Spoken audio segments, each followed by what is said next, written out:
Well, what's kind of present for me in my life right now in regard to learning is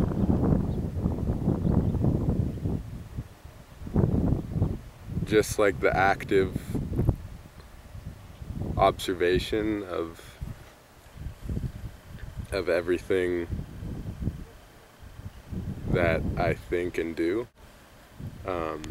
So like just to observe, you know, like the different things that I want, and then where the things that I want conflict with each other, and how those conflicting desires make me feel, and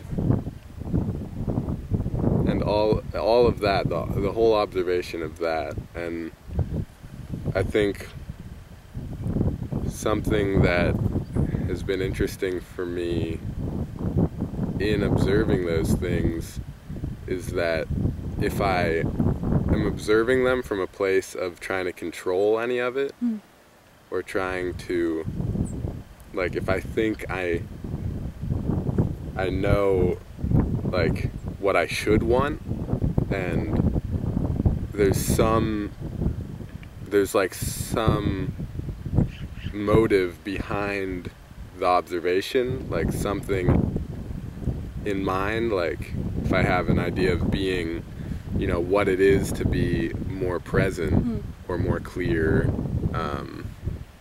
or happier, and I observe with that coming from that idea, then I find that like that idea is just a different one of the desires that then conflicts with other ones.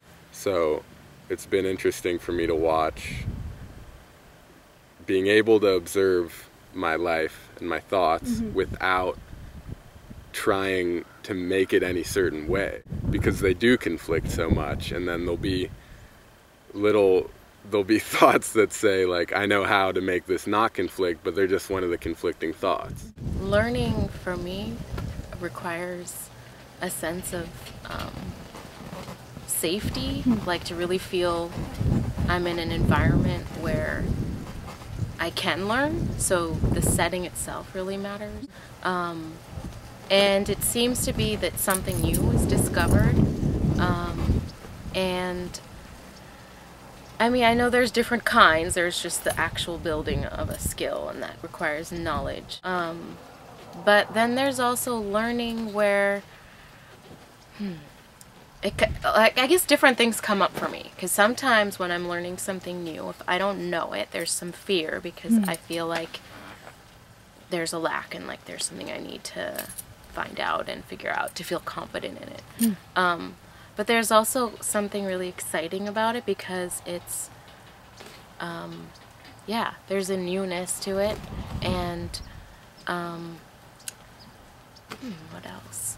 Like, I think in the psychological realm, it's like, it changes something for me. Like, being here, what comes up for me a lot is just learning about myself and things that are there that I had no idea. So kind of bringing an awareness to like certain thought patterns or certain ways I've been operating for probably most of my life that's not really been questioned. And that too seems to be a kind of a learning that's not intellectual, that's like part of my whole, like how I'm living, how I'm speaking to you right now, how I'm treating other people, how I'm getting affected by them. So it seems to be like there's learning in that realm, and that affects my whole life. And then there's just like the learning of a skill that requires knowledge, like learning how to cook, for example. The real life of learning, or the juice of learning, or like what learning is made of, is really much more captivating than like what we consider to be learning, like when we go to class and we acquire knowledge and that kind of. But that kind of learning is hard to talk about. But I think it's interesting because like So take your question, like, what is learning?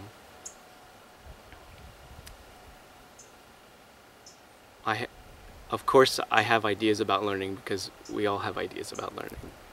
But we can also see that, like, the activity of learning are not ideas about learning. So the difficulty in answering the question feels like learning. So it seems like learning is less of a activity that I'm doing and more of an orientation, like the embodiment of questioning or a question, where like and that's where it seems to be alive. So it's when there's a complete openness and an understanding that I don't know, or what I do know is inadequate to answer the question. So learning feels like the actuality of it is not it's not about any acquisition. It's more about a position or an orientation to experience, or like an unbridled investigation into experience.